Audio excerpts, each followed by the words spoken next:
Hello, you have stumbled onto another episode of Get Your Fill Financial Independence and Long Life, where we strive for ways to achieve those two goals and we invite our friends on to help us. And today I'm very excited to be joined by Katie Beckvold, who is an Alexander Technique teacher. And if you don't know what the Alexander Technique is, stay tuned. Katie, thank you so much for joining us today. Thank you so much, Christine, for having me. So tell me, I actually know a little bit, very, very little about the Alexander Technique because I was in a cafe with a friend and her Alexander Technique teacher walked by and she said, "Look, there goes my teacher. Doesn't she have beautiful posture? Look the way she moves. It's so efficient and great." And I said, "Oh, the what? The what?" So please tell everybody what is the Alexander Technique and why would you use it? So that is the trickiest of tricky questions that you could ever ask. Because every student that I encounter has a totally different definition for it. And every teacher I have encountered has a completely different definition. My current definition, and I say current because my opinion and belief of what it is changes over time, is that it's really allowing for your subconscious to come forward to the front. And from there, we're able to explore, um, observe ourselves, and observe our habits that we don't necessarily always pay attention to. And the cool thing is, when we have that ability to observe without judgment and explore without judgment, there's a greater possibility for change and alteration in that habit into something totally different and beautiful if we so wish. Wow. So I've never heard it described that way before, and you have really got me intrigued.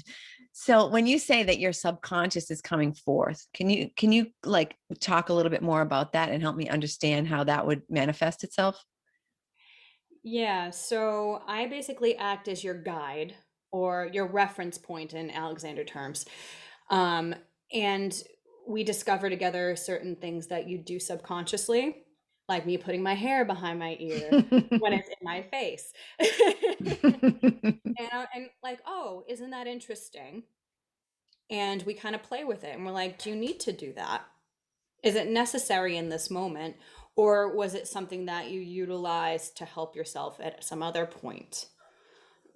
Another great example, and like I use this one all the time, is brushing your teeth. How often do you think about how you brush your teeth?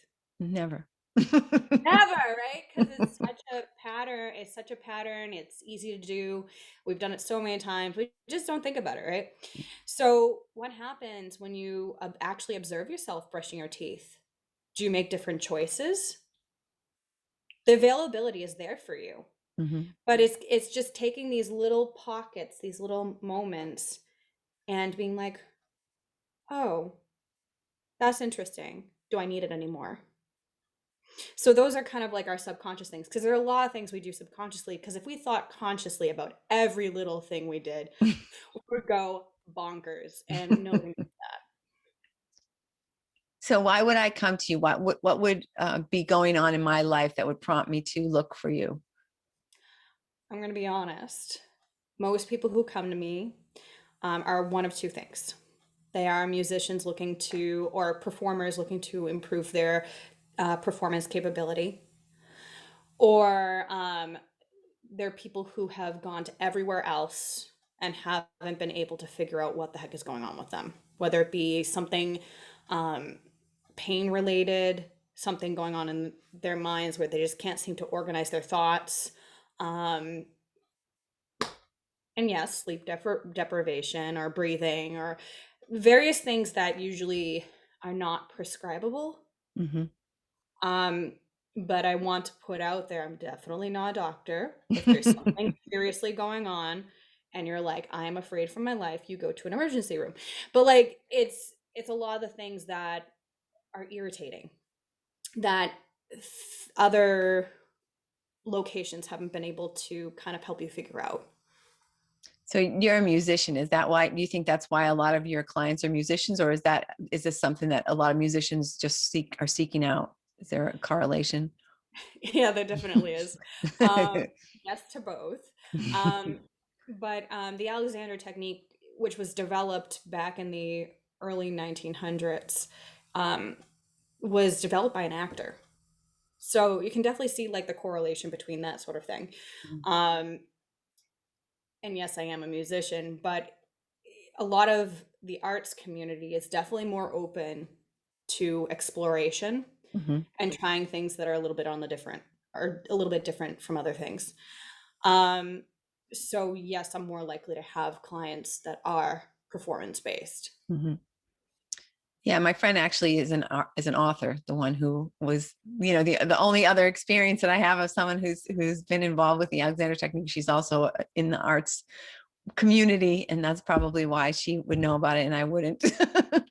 But would it be so if I'm having, I can think, I actually saw some videos earlier, and like the one person was a violinist, and I can imagine that, after doing that sort of repetitive injury, I mean, that repetitive motion, that you could start to have some shoulder pain and things like that. Is it that sort of thing that would say, oh, or is it more like, I know I can be better. I know I can bring my performance and my skill to another level. You're gonna hate me. It's No. really both. It's a lot of both. Okay, Because good. That's the good. thing is, I do have a violinist student who does struggle from a past injury, and I've had piano or pianist come to me as well who suffer from past injuries, flautist. But I also have the people who are very curious about learning more about themselves and how can they manage their voice like opera singers more Mhm. effectively, more fluidly, by learning how to utilize your body because your body is your instrument. Yeah. And whether you're a musician or not, your body is your instrument. You are constantly working with yourself, whether or not you know it. And why not learn to work with yourself more effectively so you don't have back pain from singing in an office for 8 hours a day plus some, I'm assuming, Yeah. where you can remember to breathe, especially when you're reading a difficult email, because we forget to breathe a lot. Mhm. Or if you're working with a difficult client on the phone and you're trying to reason with them and they're not being reasonable, and you're just like, your breath goes away. What else happens? Mhm. Does the clenching happening? Is that why you have neck pain at the end of the day? Is that why you accidentally twist your ankle because you forget you have feet? Because you're sitting all the time, right? Yeah, yeah. So there are so many different ways to look at this work. And it just depends on what angle you're coming from. Like if you're specifically working to figure out what's going on with your body, that's usually a huge focus for some. And Mhm. then other people are like, I think too much. I'm like, okay, great. We can But like fix I know that. all this anatomy and blah blah blah. How come I can't fix myself? I'm like, it's not about fixing yourself, it's about working with where you're at. So that's interesting, the idea of thinking too much, because I bet there are a lot of us fall into that category. So you can cure me of that. You can work with yourself through that because I'm a teacher, and when you take lessons from somebody you learn to do a task so you can be self-sufficient. Mhm. That's exactly what I do too. I'm not here to massage the crap out of you. Well, that would be helpful. It's funny. I actually had a mani pedi yesterday, and I was sitting in the chair and I thought, wow, I did, they have those little massage chairs. And I thought, I did not realize how tight my shoulders were. Yeah, But but wouldn't it be interesting to know where that when that happened? yeah, That's yeah, what we discover. that's exactly. I mean, I suppose it could be part of like that. When I was a kid, I was constantly hitting trees when I was learning to drive. That could be part of it. Oh, goodness gracious. That's quite a thing to bring up. Oh my goodness.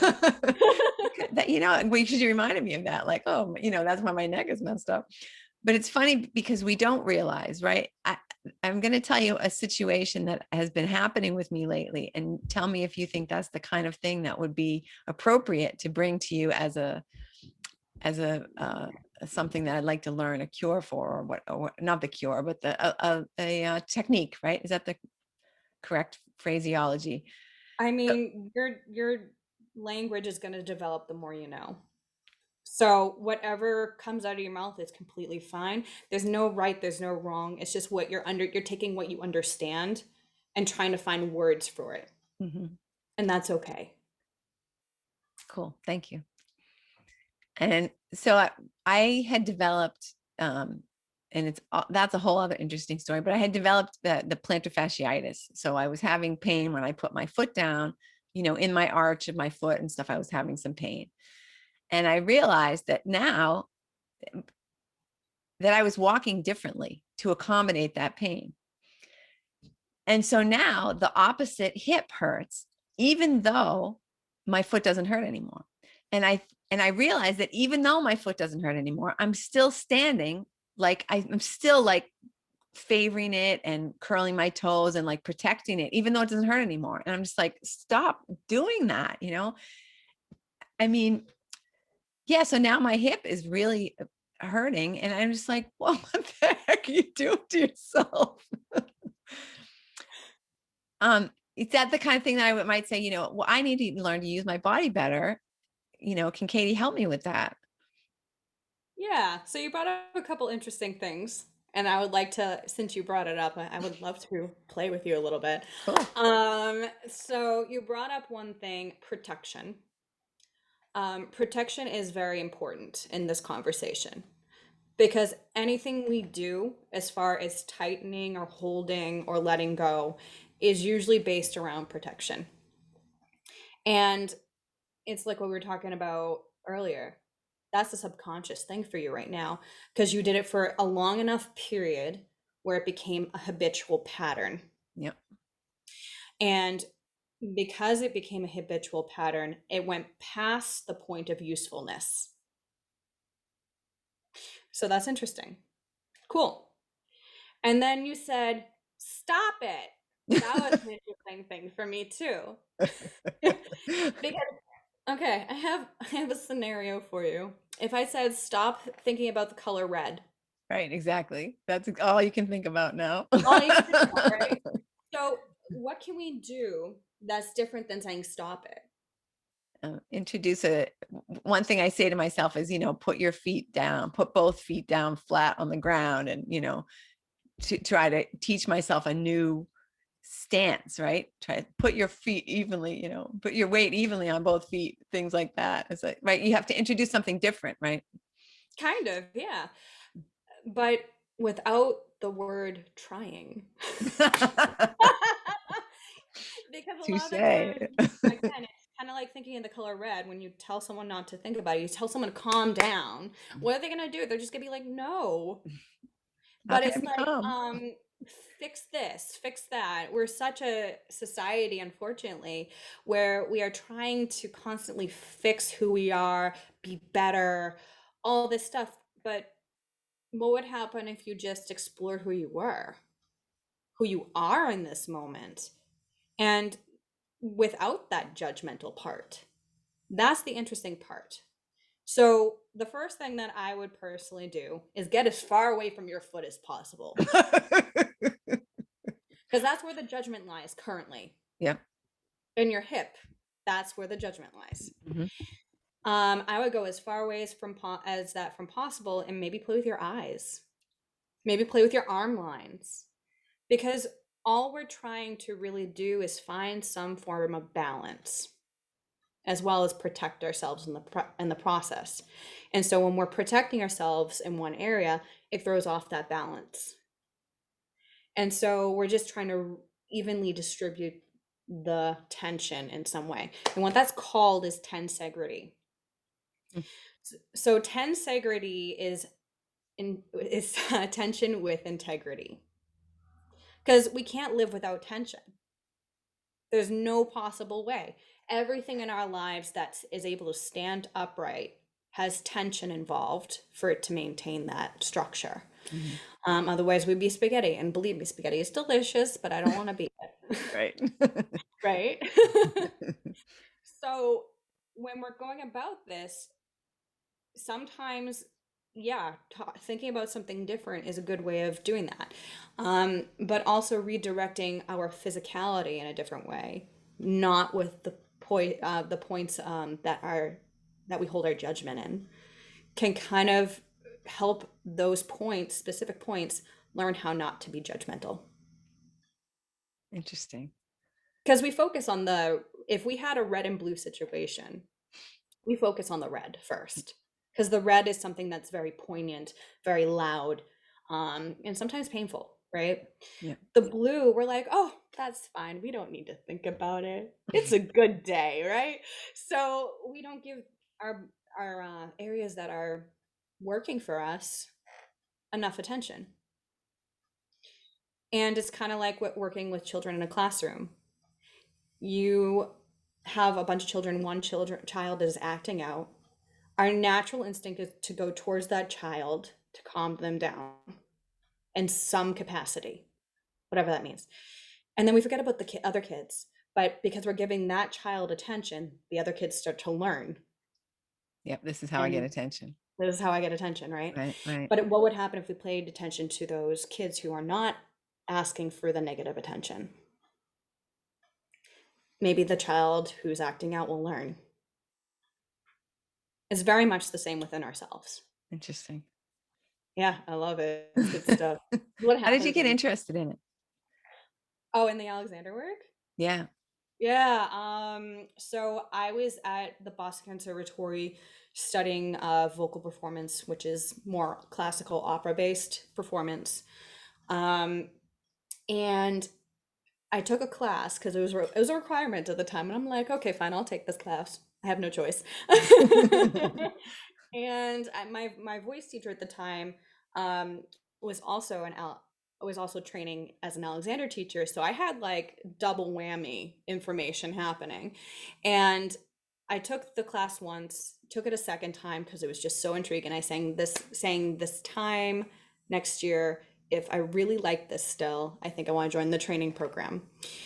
I happened to sprain an ankle during a dance class that I snuck into. And I was wearing this ginormous boot that you can walk with, is like the big walking boot. Yeah. So anyway, we were during one of the classes, our teacher was having us work on walking up the stairs, just one of the things, just to observe how we walk upstairs. She put her hand on the back of my neck, and I literally ran up the stairs, and you wouldn't have known I had a boot. I actually healed, I think, 2 weeks sooner than what the doctor told me I was going to heal. Interesting. And it was because I learned how to work with myself differently. So I wasn't putting undue pressure, but I was also still allowing myself to heal. And so I love working with dancers. That's one of my favorite. But anyway, beside that point, to go back to your initial question, um, let's play with your eyes. Would you be interested? Yeah, absolutely. So that means, Cool. so if you're listening, you're going to have to go to YouTube and watch the video, because now we're going to play with my eyes. I'm definitely going to play, but I'll do a nice description. So if anyone wants to try it, they can definitely try it, even if they're Excellent. listening. Perfect. So what I'm going to have you do is you're going to look forward, and you're going to look off to and have your eyes move separately from your head, going to one side, and you're going to stay there as far as you can without hurting yourself. And you're going to wait until you have a deep breath, a swallow, or a yawn. So should I deliberately take a deep breath?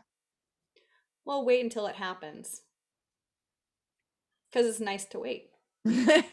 I just had a swallow. Good. Now move on to the other side.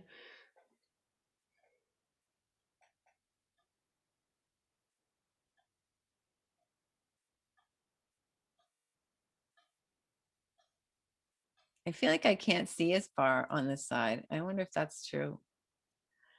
I don't know, but isn't that interesting? Mm. That was a nice swallow. I can come back to the middle now. Yeah, so it's just noticing what's happening. Yep. So you notice a couple different things. When you move from side to side, as of right now, you want to swallow. Mm-hmm. Great. You also notice that one side was different than the other. That's interesting. And that's good to know, Mm-hmm. because you might look out a side of one eye that more so than the other, so you might be more adept to seeing out one side. Yeah. It's interesting. Cool. So when you swallow, when you yawn, when you take a deep breath, when that happens, that's your vagus nerve letting go.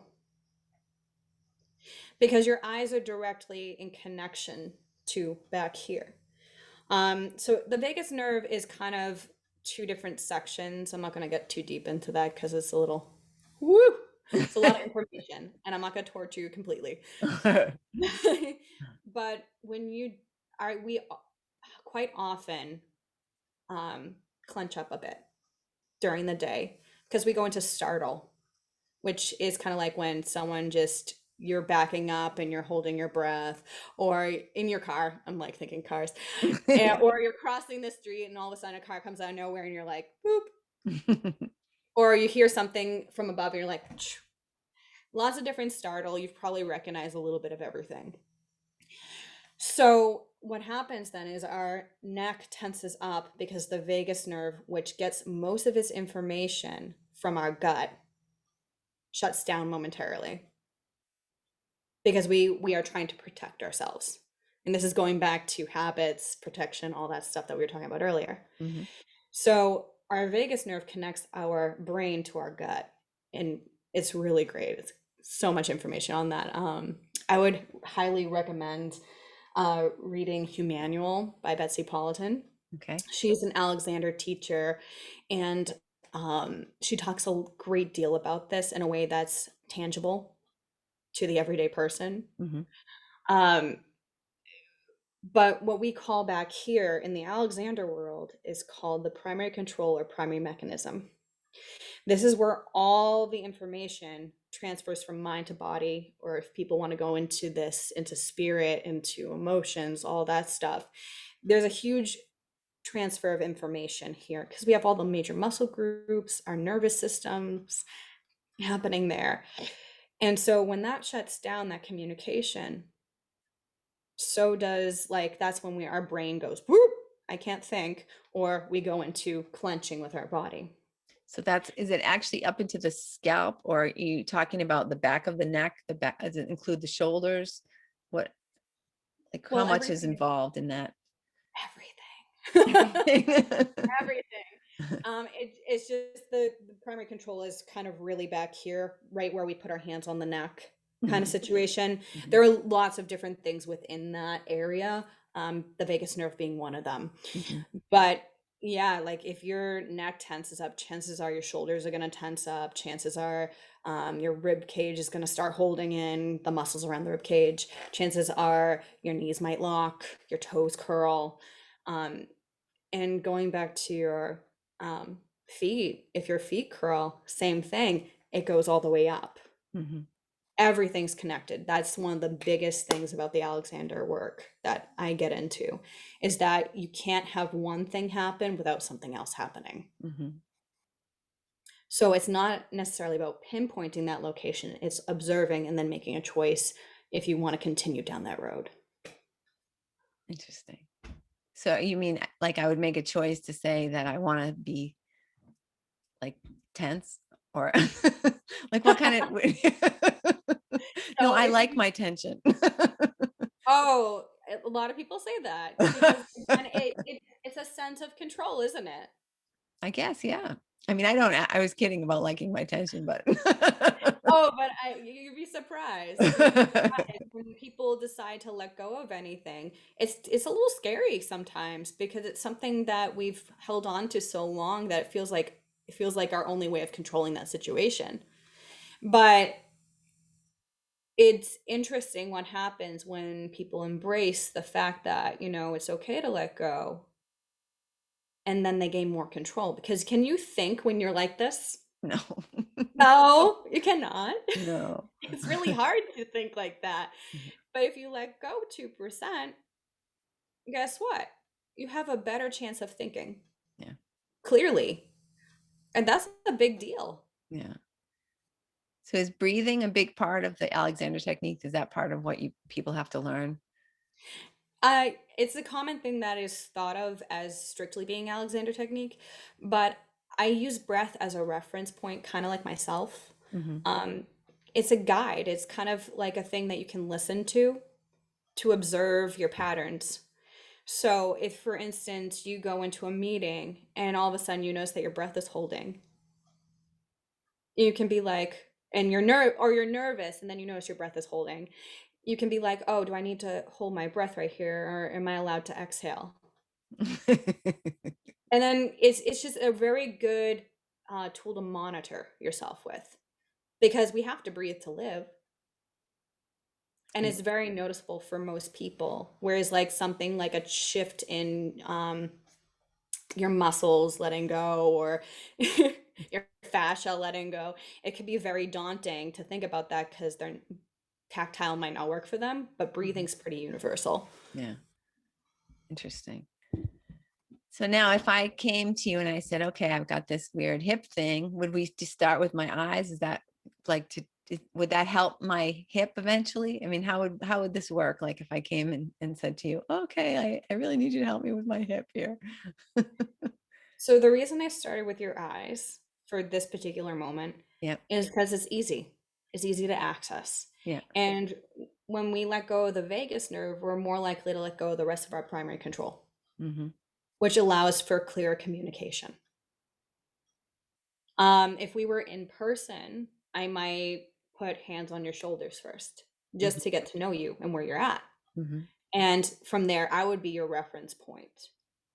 And then probably going to the primary control, exploring that realm, seeing what's going on, and help you find a sense of clarity in the communication between mind and body. So we're a unit versus separate entities. What would happen from there would depend on where you're at that day. Because you might be like, I literally just can't do this right now, and I can't see straight, or I blah, blah, blah, blah. Whatever is going on in your life, it could be a completely different experience. You might not want me to touch you, which is completely fine. And so I might have you look around the room and observe your settings, observe the colors, textures, even touching different things. Because sometimes getting yourself into the present moment can allow for um, whatever you're experiencing to be less at the forefront. But it really depends on where you're at. And if you're feeling really cruddy that day, it might be different from the day that you're feeling like really perky. Are you able to do some of this now, during COVID and stuff? And even before that, do you do any remotely, or is it really best to have a face to face? um, I do love face to face only because we get that extra tactile sensory. Mm-hmm. But I have been teaching virtually for the past year, and I found that there has been some definite effectiveness in that as well. Um, and people are learning more to guide themselves, Mm-hmm. which is really nice. But it's nice to have that outside perspective, because a lot of the times we believe we're doing something and we're doing something completely different. I'm sure you've experienced that before, where someone's like, you realize that you're staring off that way when you talk." And I'm like, What? what? Or like you look in your brain for a thought and you're like constantly up there. I don't know. There are lots of different things that we don't necessarily realize on our own. So it's nice to have that outside person to kind of reflect back to us some information. Yeah, definitely. I think the problem that my friend had why she initially, I think, was going to someone who was searching specifically for a solution, is she had vertigo. Mm, And I think that I mean, she's like me, spending the whole day on the computer and stuff like that, which I know takes its toll on you. mhm. And I sometimes have to say, oh, you can move. It's okay. But is this, I mean, it sounds like what you're teaching people lessons or techniques, obviously it's the Alexander technique, but like tools that they can then use every day in their life. I mean, is it like exercises? I mean, or is just a whole different way of using your body? It's a change in mindset as well as in body. Um, and yeah, it's kind of like tools in a way. but they're personalized to you. Because every person who walks in is a different human being, and if I treated them the same and said, let's just do like a lineup of people and just address them exactly the same, Yeah. it wouldn't really be helpful to everyone. It's not a one size that fits all. Yeah. Um, but yeah, I mean, think about vertigo. What's the main thing in vertigo that you affects that you really affects you? Yeah. You feel like you're gonna fall over, right? You have, Yeah, you lose. balance. Yeah. It's got to be Balance scary. tension. Yeah. So a lot of the times we base our balance through our ears. But there are other elements going on that help rebalance us and all that. And sometimes it's helpful to get again far away from your ears as possible and discover balance in a different way. Yeah. Because we're all connected. If we rely solely on one entity, we can't really function as effectively as if we relied on more of ourselves in the process. So how long would this, how long do you typically work with people on a, like, would you have a client for life, or they come and once they have some techniques and tools, then they can kind of get to a certain, be able to get themselves to another level? The goal is to get them out of there as soon as possible. But we want them to be able to do things on their own. It's not about like, hey, come back every month for the rest of your life and you will feel amazing. No, we're human beings. We go through changes in our life, and sometimes we need stuff more than other times. So at first, it might be like 6, 7 lessons, depending on what people need, and sometimes more than that. But there comes a point where the student recognizes that um, they might not need to come as often, and that's perfectly okay. Yeah. And then it might turn into once or twice a year if they wish, Yeah. and then maybe once every 2 years. It's really dependent on the preference of the student, and it's also dependent on, what their needs are at the end of the day. But no, I'm not here to hold you down and do this, like make this a partnership. No. Would you describe this based on what you're saying? Before, I would have said that this is like body work, but I'm wondering, would you describe it more as energy work, or do you feel like, how would you, is there like, I know I'm trying to put it in a box, right? Yeah, there really isn't a one singular box, and that's why it's so difficult for people to swallow, or to get interested in unless they're like borderline desperate. Because there's the comparison to Reiki or not Reiki. Because Reiki is more going towards the area of the red area. Yeah. I go towards the blue. Hmm. And I don't force all my energy into that one area. Um, do I think there's energy involved? For sure, because we are mind and body. We're an entire entity, and we're learning to listen Hmm. to different aspects of the person that's in front of us. And that's created by energy, isn't it? Yeah. But I look at it from more of a logical standpoint than like, as my brother calls it, voodoo. He's like, "Don't you do your voodoo on me?" I'm just like, "I'm not." But yeah, no, we learn to develop the sensitivity of our fingertips for 3 years. 3 years of training. Wow. Um, and then we are required after 1,500 hours to keep educating ourselves throughout the time that we're teaching. Right now, I'm going into a post grad, what is called a post grad program Hmm. sort of thing. So I'm certified and I'm part of Alexander Technique International, but I want to go more deeply with myself so that I have the capability of working more deeply with my students. Hmm. Because the more I know about myself, the more I can help others. Hmm. Because it's like it's the what was it, the airplane metaphor with the masks. Yeah. Can't help the person next to you until you help yourself. Right. Exactly. You'll It's both suffocate. oh yeah, God no, I'm not gonna wait. you have to, you are your best support system. But if you don't have your support, you can't support someone else. So I'm constantly educating myself. I'm constantly reading books. I'm constantly talking to other teachers who have different philosophies about what this work is, because it's really nice to have that input. So you can kind of, they're acting like reference points for me.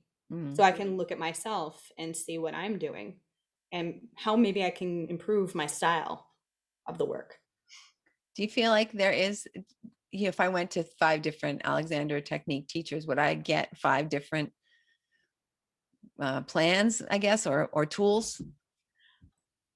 I think each of them would work differently with you because their perspective is different. It's like, you know how I was talking about each student's a very different person? Yeah. It's the same with a teacher. They are still people. It's not like it's one brand. Yeah. Yeah. Um, so their understanding of the work is going to be different from my own. And that's great because you learn more that way. Yeah. Um, but would I say go study with every, like try one lesson with each? No, I say stick with one. It's kind of like a voice teacher or an instrumental teacher or a dance teacher. You stick with a teacher for a period of time until you feel like you've learned what you need to learn. And then if you want to move on to someone else, chances are the teachers themselves will be like, hey, I know how you tick. I'm thinking this teacher might be good for you to Hmm. try next. Hmm. But it's a community that's very open and willing to work with you. It's not a community that's like tries to be like, no, I'm going to hold you down and make you my student forever. No, if you need to move on, you need to move on. Yeah. Yeah. Interesting. Yeah. I'm trying to, I want people who have never heard of it to be able to have some kind of a vision of what it would be like if they came to see you. Can you just like, what do you have like an intake kind of thing where you sit with people? So here's my first question. When you meet somebody, do you look at them and say, oh yeah, I totally know what their problem is? No, I do not. Thank goodness, because that would be such a judgmental community. Oh my, wow. No, I mean I can see stuff for sure. Do I know necessarily what is going on? Probably not, because you'll fill in the gaps for me, chances, because you come here for a certain reason. Um, and usually you're the first one as a student to bring it up. Like, look what you did. You were like crashing into a tree. I'm just like, wow. I didn't have to ask that. It's more along the lines, it's something that's important to you or something that comes up. And sometimes over the course of lessons, you discover something else that's more deeply rooted that's going on. Because it's usually never surface level, it's Right. usually never just your hip hurting. There's something else that has caused this whole pattern to happen. And do you know have to know what it is? No, you don't. But when we work together and through touch, through talking, through observation, through guidance, we kind of discover that together because you're going to have just as much information, if not more, because you know your body best, you know your mind best. And I'm kind of just that guide who's giving you an opportunity to try something different or trying or seeing, hey, I see this opening here that maybe you didn't see. So let's see what happens here if you're comfortable with that. So for you with your hip and with your foot, the first visual I got, because I've seen this visual before, is this. Yeah, because it's I one saw, side, it's the opposite side. That's yeah, there's a connection between the two, and I saw it very clearly when you were describing it. And so that made me go to think, so you went from it's my it's this side of your it's the hip, left, right? yeah, it's the left foot and the right hip. Yeah, that's what I thought. So I'm Yeah. seeing the right shoulder as well. So there's this zigzag that I'm seeing. Do I know exactly what that means right now? No, because I haven't had time to talk with you, to work with you as much as I would wish. But I can see the tilt of your head, and that's interesting. But it's the way we listen. Mhm. So Yeah, it it's could mean interesting. kind Yeah. of this, which makes you go here, and who the heck knows? Yeah. But it's interesting to observe that, and then if it's appropriate, because we don't want people to be like feeling badly about what they're doing to compensate for something else. No, that's not the point. I'm not here to judge you. Yeah. But if it's appropriate in the conversation, I might bring up, hey, that's interesting. What do you think there? And you notice that when I'm describing it to you, there wasn't judgment. Right. It's more just an observation and isn't that interesting? And if you happen to look into a mirror, you can observe that. Hmm. But I would never ask you to fix it Yeah. because fixing does more harm than good. Well, I mean, fixing would imply that I would be broken and, maybe I don't want to think about myself that way. Right. But I would ultimately have to change it. Right. I mean, ideally. Well, that's where we find the possibility of movement. Um, because a lot of the times when we fix something, we try to fix it in place Yeah. and be in a position. Hmm. And when you're fixed in place, you can't really move. Hmm. So that defeats the purpose of you letting go of your hip. Right. We want to find the movement through your hip and seeing if there's a possibility for more movement so that we can if the transfer is available, transferring the energy into your foot Hmm. and finding movement through your foot. And then maybe it'll help you with your hip and then maybe like all that stuff. But it's really one thing affects all, but we don't want to fix because fixing doesn't really solve the situation. Yeah. So I would come in and I'd say, "Oh gosh, Katie, I'm having this weird thing with my hip going on." And so we would talk. Is that kind of the next thing? Or would you? Yeah. You would probably you did a lot of indicating with your hands. Hmm. I listen to what you're saying physically more so than what you're saying verbally Hmm. or how you're thinking. I think about how you're thinking and how you're moving Yeah. because our words lie sometimes, but our gestures never lie. True. Interesting. And you can always kind of like tell when even though you don't know you're lying, your hands will basically say what the truth is. Because you just might not have the vocabulary for it. Yeah. Yeah. Um, so I listen to mostly what's going on physically, but that's a combination of muscle memory and what you're going through in your mind as well. It's a combination for sure. So then we would. um I would possibly do hands-on. mhm, Or I would offer you, hey, let's try walking around the room just for a second. And what do you notice when you're just simply walking around the room? And you would describe it to me in your words. yeah. And then we would possibly do something like an activity of sorts, Hmm. or I would do hands-on with you, depending on what was good for that day for you. And I would let you take in that information. And then we'd try to walking again, see what's different. Hmm. If there is anything different, do you notice you're breathing more? Do you notice that there's less pain? Do you notice that that there's more of a balance between both feet? Hmm. Different sort of things like that. But it's a lot of questions towards you. I'm not here to provide you with information about what you're experiencing. Hmm. I'm just guiding you through your experiences so that you have the words and the capability to understand what you're experiencing.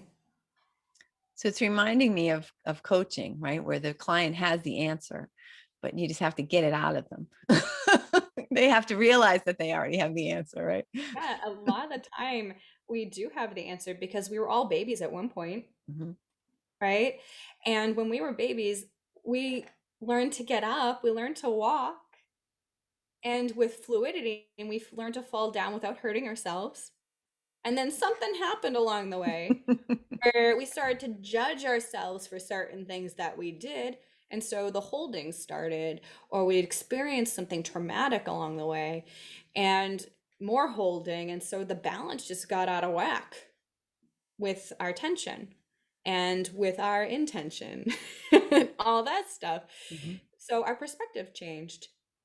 But we all have the capability of kind of returning to a more balanced us in some capacity, whether it be less judgment, whether it be finding more physical balance, um, or even finding a more emotional balance. And so it's again, it's really dependent on the person in front of you, but it never stops being interesting. And I like the thought that we're playing, that we're exploring and rediscovering who you are, who you truly are, because Mhm. that's what we're doing. Interesting. This is reminding me of all the other things that I study about, being, part of source energy and being all linked in with the universe. And that you're right. For some, I don't know how we mess ourselves up so much. We're born just perfect beings, and then somehow we get all this crap. Society, man. Right? What's up with that? No, it's a lot because we learn from others. We learn from those around us, and they learned from those around them, and it's just a constant motion. And when we're constantly like using the information from outside of us and interpreting it, that's how we form our own judgments. And that's how we form our own patterns and habits. And it's just taking them out of context and putting them in a different context and exploring them without that added judgment that can sometimes come from the outside elements or from within ourselves. And that actually gives us the opportunity to return to that. I don't want to say original state because I don't know if that's necessarily possible, but get as close to ourselves as possible. And it's a constant learning process, which is wonderful because, like, oh my gosh, I'm a different person today, this hour, this minute. Holy shanoodles. But like, but it never stops being interesting because you can't stop learning about yourself. Wow. That is so cool. Okay, I'm very fascinated by this whole thing. I want to talk to you about it for hours, but I have to respect your time. We're actually somehow, like in the blink of an eye, we're coming to the end of our time together. And so how can people get in touch with you if they want to explore and try some Alexander technique? Well, you can get in touch with me on my website, katiebeckvold.com. Uh, has my voice stuff on there, my Alexander stuff. But if you want to kind of get a little information about how I teach, you can check out my YouTube, which is Katherine Beckvold, and it's under A Taste of Alexander Technique. Okay. And if you search that, you should be able to find me and get to know how I teach. Excellent. So we're going to put links to the book that you mentioned and to all of the ways to get in touch with you. We'll put that on the website, which is getyourfillpodcast.com. And it'll also be in the show notes. So no matter where you listen, you should be able to find all those links. And I just want to say, Katie, thank you so much for being here today. I'm really excited that you started me on this journey of discovery on the Alexander technique, because I find it, I'm very intrigued, very intrigued. Oh, wonderful. Thank And you so much thank for you, having listener, for listening. We are very grateful that you're here. And since last time I reported, we've added another country. So I'm very excited. We're up to 21 countries. But remember, the goal is 50 countries. So please share this link with a friend in another country. It's all in your hands. Anything that you wish I would have asked you, Katie, that I didn't ask you? No, that was fun. Well, that was fun for me too. All right, Good. I hope